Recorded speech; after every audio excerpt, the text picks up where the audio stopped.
Oh, hi. It's me, Lily Alexandra, and I am here with the legendary Gabby Ortiz. You may know her from Stardom, Ring of Honor, Jakara, AEW, ECW, The Monster Factory, or just the internet. Hello, how are you? Hi, good. How are you? I'm good. I'm good. I'm stoked to talk to you. Thanks for making some time. I know we're both in the East Coast, so it makes things a little bit easier. Um, I guess let's start things off with Mania week and weekend. How did you like WrestleMania? What did you get up to? I actually really enjoyed WrestleMania. I thought it was a lot of fun, and I haven't really honestly I haven't liked WrestleMania in a while.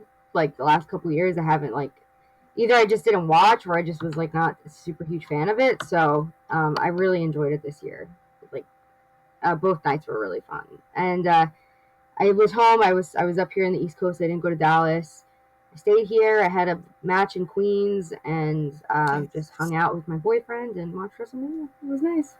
That's dope. That's low key. You don't always need to do some huge, like crazy blowout for Mania, especially if you're not like super huge fan. We did the same thing over here. And the past week, I think you kind of relate. You've just been watching every single person I know go to Dallas and or get stuck in airports or God knows what. What is your training schedule like these days? Like So I'm what do you actually do? training later tonight.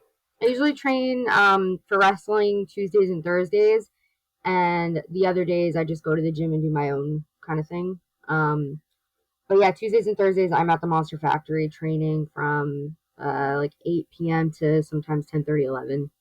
Damn. And for people who might not know a little bit about Monster Factory and your experience there, can you kind of break it down a little bit? Yeah, so Monster Factory is a professional wrestling school in South Jersey, one of the first in the country.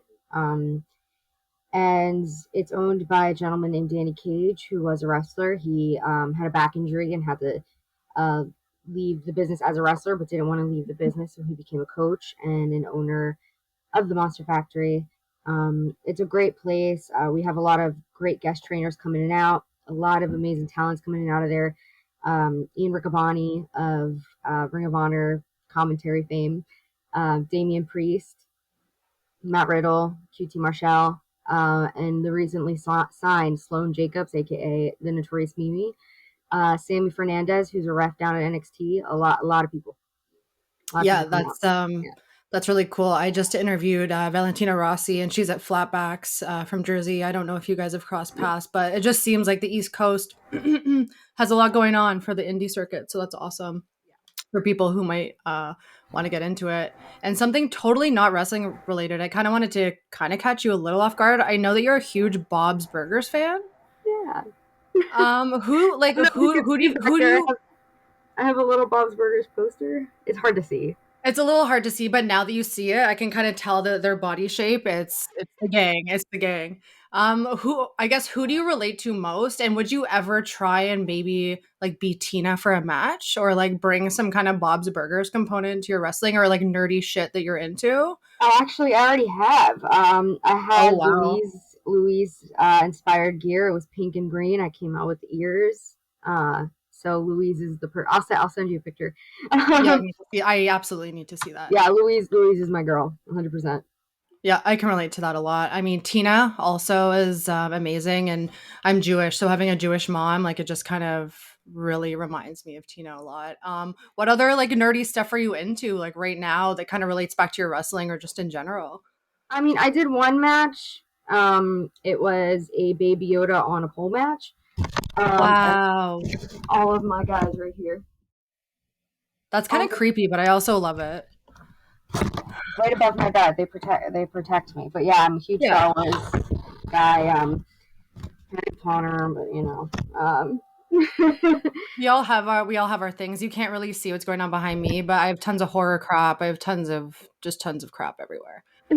yeah, I love stuffed animals too. I'm such a kid. I just watched Big Mouth for like the 18th time. I love cartoons. See, Yeah. not like it. It's so cute. See, back to wrestling, I guess. I have Yeah, done a little bit of. you have to meet Trixie. Oh my gosh, is that an axolotl or what Yes, do you say? from Build Yeah, a yeah, yeah. Bear. That's amazing. I want one of those. Gonna need to send me a link for one of those Yeah, too. for sure. She's named after Trixie Mattel, the drag queen. Oh my goodness, I'm into drag too. Okay, we need to go get a drink one day in the East Coast Yeah, sometime. absolutely. Um, so was wrestling kind of an accident or a purposeful career choice? Because I know that I've heard that you kind of got into it through a coworker, but maybe I'm wrong. So yes and no. I was just from, I guess, when I was a really little kid to probably when I went into middle school. I watched a lot of wrestling, and then I fell out of it in middle school when I discovered Fall Out Boy and just really got into like music and that stuff. And then I stopped watching, and then when I left high school, so I guess like 18 to about 20, I got back into it, and I thought, I was like, how do people become wrestlers? Like, this is such a, I never thought of it. I was like, how does, so I looked into it, and I found out about the Monster Factory, Chikara, and those are the two schools that were close by. And then I mentioned to a coworker that I was like, I think I'm gonna go to professional wrestling school. And he was like, I went to professional wrestling school. I was like, well, where'd you go? He's like, I went to the Monster Factory. I was like, oh, that's one of the, I saw about that on Google. And he was like, yeah, you should go. And then it was at a haunted house, so our season was over in November. And then I just kind of weighed my options, saved up some money working at a nightclub, and then I went and I put down my down payment for tuition, and then never looked back. That's I didn't amazing. anticipate it getting to this level, though. I really didn't. I don't think anyone ever does, and I think that's kind of the best way to kind of go into it. Just Yeah, throw yourself into the fire. Like I myself just signed up with an indie school here called Super Kicked. I don't know if you're nice familiar, but it's the same kind of thing. The only thing stopping anyone from wrestling is just wrestling, essentially, and money, and money. money. And we need to wind it back a second because you said you worked at a haunted house. Were you like a haunter, or were you just like doing something kind of more behind the scenes? No, I was a haunter. I was like right up in there in a costume and makeup and scaring little kids. It was at the Eastern State Penitentiary in Philly, so Holy shit! it was a lot of fun. It's an old prison that's a museum now, and every Yeah. Halloween they do like, it's technically a fundraiser for the museum. It's a massive haunted house, so I might check that out. oh, you That's should. wild. It's a good time. I think they made it a little bit more of a night tour with some spooky stuff. Like they kind of got rid of the haunted house element because I think there was like a PR thing with it being a little bit insensitive. It's Mm, just the history of the prison. yeah, So fair enough. they've tried to, like, I guess, alter it a little bit, but the heart of it's still there. The same people are still involved. So And not many people can say that they're both a professional wrestler and a former haunter, so that's also cool for your resume. yeah, Um, I don't know if you know this. She's up and coming. Her name's Shay McCoy. She was a former Chikara student, and she was my coworker there. She's another one. wow, small world, very small world. Also, just clocked that you're wearing an NSYNC shirt. That's absolutely incredible. Oh, That's taking me back to my youth. yeah. So your first indie show was at Monster Factory, citation from Indie Wrestling Corner, and since then we've seen tons of matches at different promotions. Like, what have been standouts for you? Because you have a lot of matches. I know. I wish I'd kept count through my career, but sometimes you just get these one-off things and you forget to write it down. And yeah, I don't know how many matches I have under my belt, but I can help you because Cage Match, as of today, said 88 matches on your record, but I don't know if that includes everything that you've done. But according to Cage Match, as of today, you have 86 matches under you. And a crazy bruise. Wow, I wish I could show my oh, I didn't my even. leg right now. Sorry. No, no, it's wrestling. It's not Yeah, ballet. It's all the guy good. with a chair.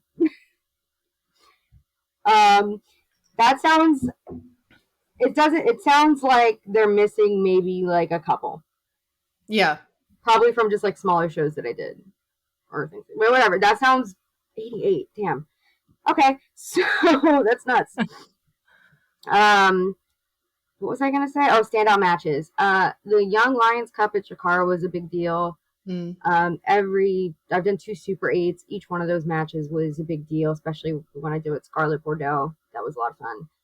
Um, a match with Thunder Rosa recently, very exciting. I think some more standout matches. I had a match with Melina at Mm. VPW, Victory Pro Wrestling in Long Island.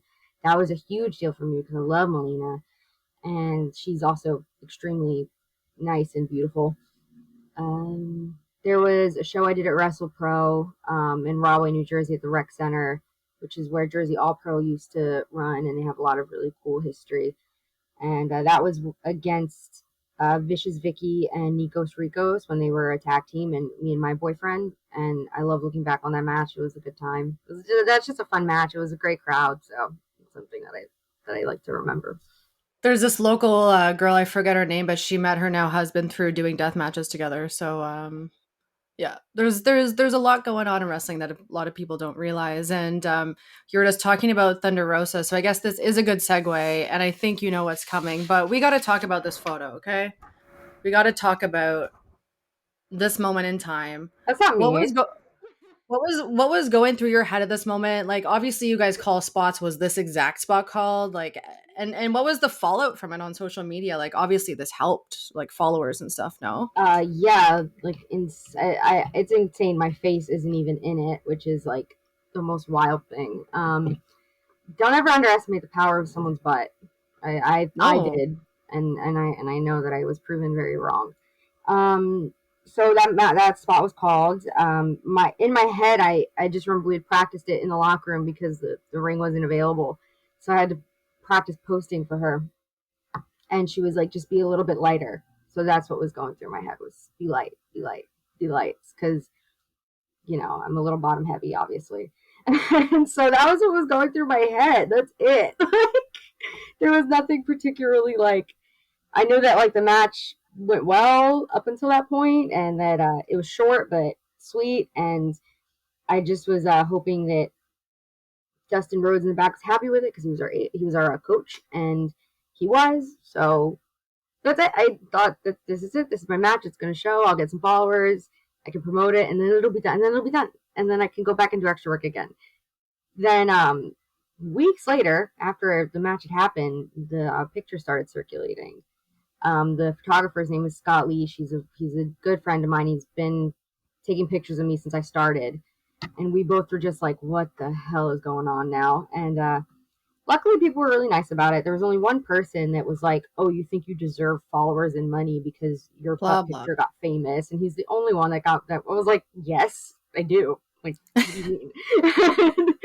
But everyone else was really cool about it. It got slightly dehumanizing at some points. Mm, Being a okay. meme can be a little dehumanizing because there's a lot of like really kind of creepy things that were said about me and Thunder, but her and I just tried to take it all in stride. I've known her a long time, so it wasn't like, and we were talking about it on DMs. It was funny. Well, there has to be some kind of comfortability to, be able to do that, poke fun at it. And I mean, it's you're a booty in the photo, but Thunder looks pretty crazy in that photo too. So I mean, Yes. it's a 2 point story and narrative going on here. It's not Yeah. just a booty story. And I guess while I'm showing the photo and we're talking about great matchups, everything you've done, I really wanted to, I don't even know if where I can really see, but I want to talk about this photo. Oh wow, I know what that photo is. Me, Shanna, Hazuki, and Azumi. Yep. So I'm a huge, huge, huge, huge Joshi stan. Okay, like I just watched Grand Princess 22, and I was floored. And I think a lot of people, especially in North America, like they just don't get it because of the language barrier or whatever it is. But I just kind of want to hear your perspective of getting to travel to Japan, getting to be in Stardom. I know that in another interview you said the girls were kind of like, "Oh shit, like this guy Jin's here, like get out of here" at first, but then they kind of warmed up to you, and it ended up being a really incredible experience. Yeah. So I guess what I want to know is what do you miss about Japan? Like, what are some of the craziest experiences you had there? Like, kind of Yeah. being a touring Joshi, and yeah, just what was Japan? Um, I kind of like, as amazing as the opportunity was, I wish I was a little bit older, Mm, and I wish I had known a little bit more about the business when I went in there. I was still like, I was brand new. I think I maybe had 10 matches in the United States when I went. Um, and I know that they knew me coming in that I was very inexperienced. And those girls take their job so serious. Like, they don't want, well, we all do, but they don't want, like, to waste one of their matches on, like, someone that doesn't know what they're doing. And I think they were nervous about that because there have been girls that have gone over there from America that have trained for years and years, and like they couldn't keep up. So they were like, this girl doesn't know anything. Like, no way she's keeping up with us. But it did because I've good training. So the first day, I kind of the first match I had, oh, I'm forgetting her name.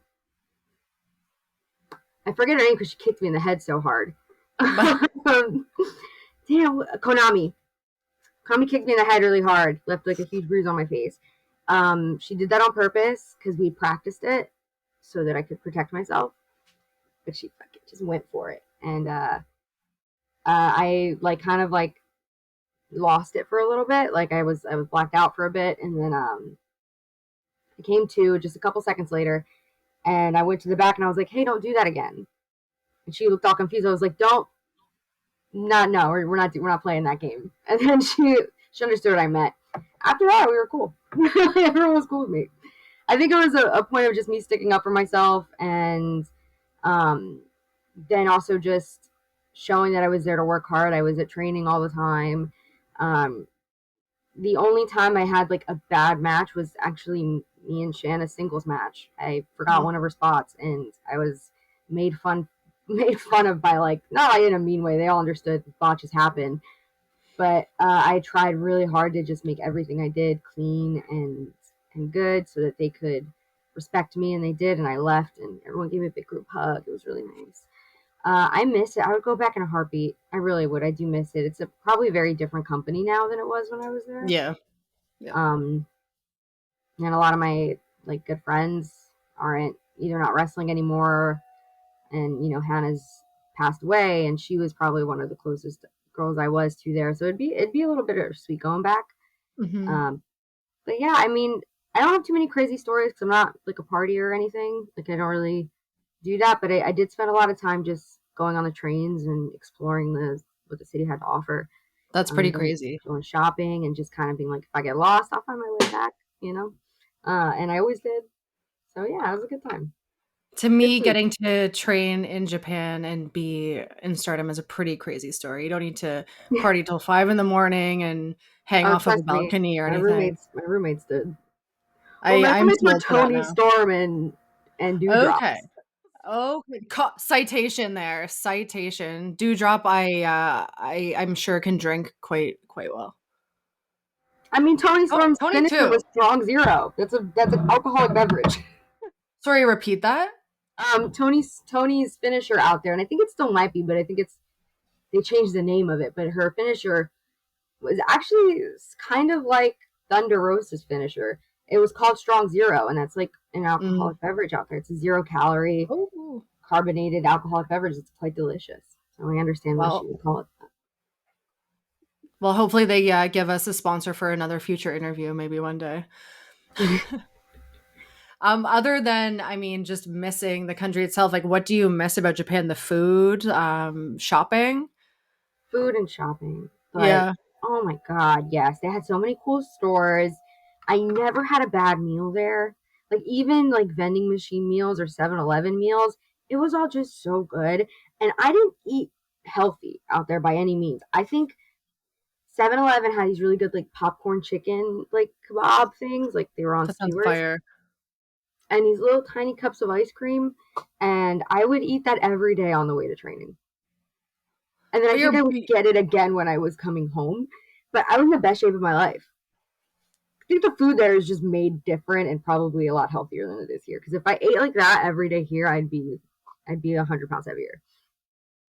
well, I think, yeah, when you're training over there, you're also working a lot harder. Yeah, Plus, you're kind of in a different place, so you kind of naturally, I don't know. I always find that too. Like, I eat tons when I travel, and I seem to like not put on weight, but when I'm here, it's a whole different totally story. different.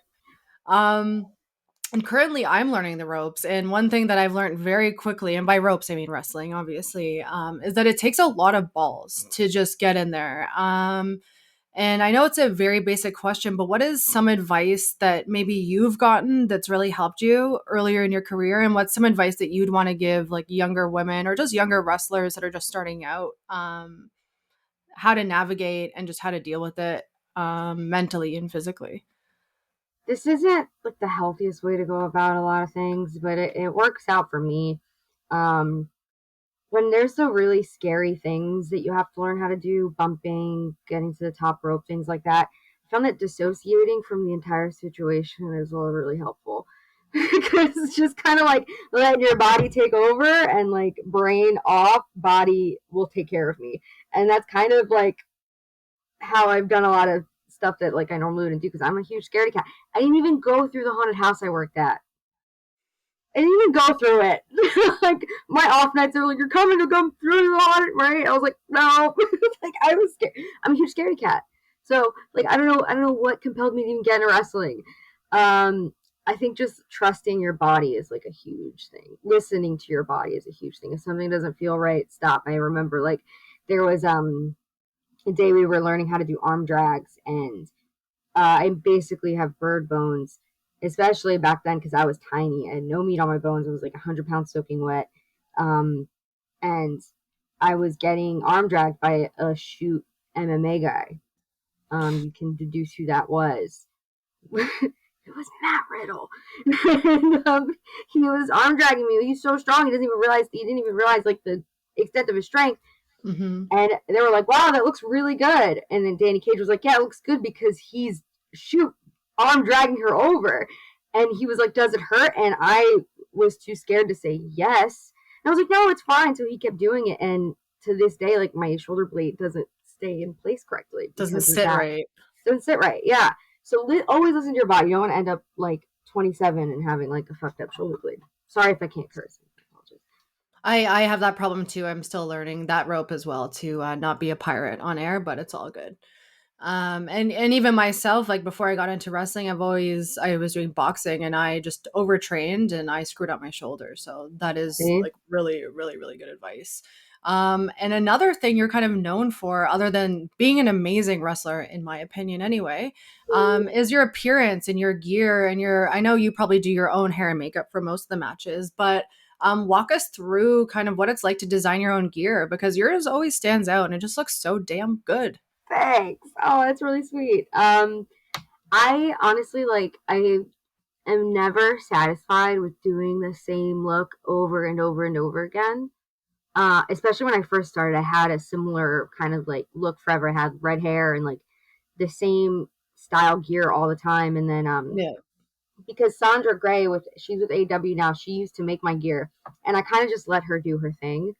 And it always looked so amazing, but my kind of input wasn't a part of it because I was just so grateful that she was working with me. So when she got signed to AEW and wasn't able to make my gear anymore, I started just designing my own stuff. My boyfriend LSG, he is an amazing artist and he designs his own gear. So he kind of just gave me a crash course, and he was like, "This is how I do it." He drew like a silhouette of my body for me, and we kind of talked through it.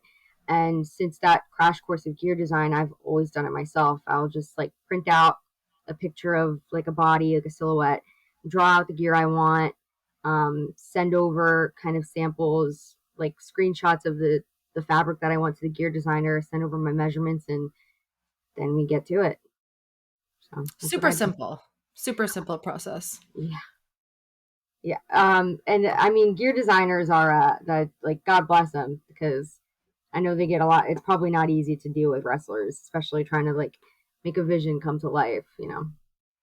But you kind of raise a good point. It's like you know, if you take that into your own hands, you can kind of really get every single detail Yeah. you want, and you can kind of do it on your own accord too, right? Because some designers probably take months and months. I know another wrestler I was speaking with the other week. She said that she got hers made by someone who worked at WWE. So I'm sure that person's schedule is crazy. Yeah. Um, And I know we talked about standout matches, but before we like kind of wrap things up here, which matches are you most proud of in your entire career and why?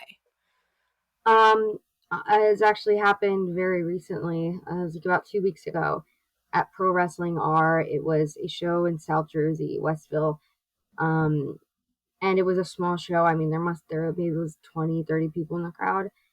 It was against Damaris Dawkins. She's one of Cheeseburger students out in Bristol. I handpicked her as my opponent because I trust her very much and I think she's very good, very underrated. And we had our match. It was it was a super technical match. There was nothing fancy. We didn't do anything off the top. A lot of grappling. Um, and when we got to the back, everyone was giving us a standing ovation. All of our peers were, and it's a black run promotion, and every single person on the card was of color, which was a really incredible thing to be a part of. We were the first women's match that promotion ever had, and they gave us a standing ovation when we got back. The promoter was like, that was match of the night. Everyone was really excited and really proud of us. I have never experienced that going into a show because I've never considered myself extremely athletic. I'm never going to say I'm the best wrestler in the world. I don't think that. Um, so it was really validating for people who I really like look up to tell me this and to give me props like that. Me and her, like, we still talk about it. Like, oh my god, I can't believe we like cut match of the night on that card with all those incredible guys. It was a really special time. And kudos aside, I mean, the emotion involved in that, like seeing that, is something that no one can really take from you, right? It's like Yeah, only you and anyone who's in the ring really knows what it's like. So that's really awesome. And I yeah. think that we could probably talk for days and days about, you know, what you and Tony Storm and Dewdrop got up to in Japan after hours and all kinds of things. But I guess I kind of want to pass the mic to you for a little bit. Like, where can people follow you? How can we support you? What are you going Mm, to be doing in the next little bit? What are your socials? Like all that good stuff. yeah. And So I am at Gabby on Twitter and Instagram. That's GABBITY. I have some stuff coming up if I look on my phone. So April 9th, which is this Saturday, I am at the Monster Factory. Um, and then I have a baby shower the next weekend. That's irrelevant. sick. April 30th, I have a double shot at ECWA and Dropkick Depression, which is Tara Calloway's promotion. It's a nonprofit charity show. Should be very exciting. ECWA is leading up to the next Women's Super 8 that's happening in the summer. And yeah, uh, everything that you need to know about me is on Twitter. If you really want to know who I am, you go on Twitter. Instagram is like, you gotta follow me. You'll see pretty pictures, but like, my heart and Instagram's soul. dying. Instagram's It dying. Everyone's really moving to is. TikTok and It's Twitter. Like let's not let's fun leave anymore. let's leave Instagram alone. And I guess before we go, if you want, I'm gonna give you the mic to cut a promo, promote, say whatever you want, do whatever you want. Go. You got 30 seconds to a minute. Okay. I'm really excited that you are training. I want you to be safe, and I want you to truly take this and be something great. I know you will. You have an amazing personality, and I'm excited to see where you go in your journey. And I want to catch up in a couple months. We'll talk about it. That's so sweet. That's awesome. And now all the business stuff. Don't forget to subscribe to Fightful Select and Fightful Overbooked, where you can see me. You can also catch me on my own website, Strange Comforts, where you can see all kinds of weird stuff. But all the good wrestling content is on Fightful, Fightful Select, and Fightful Overbooked. Fightful Overbooked. Oh my goodness. And that's pretty much it. Thank you so much, Gabby, for this. This was, I think, probably my best interview to date. And au revoir. Goodbye, everyone. Bye. Let me stop.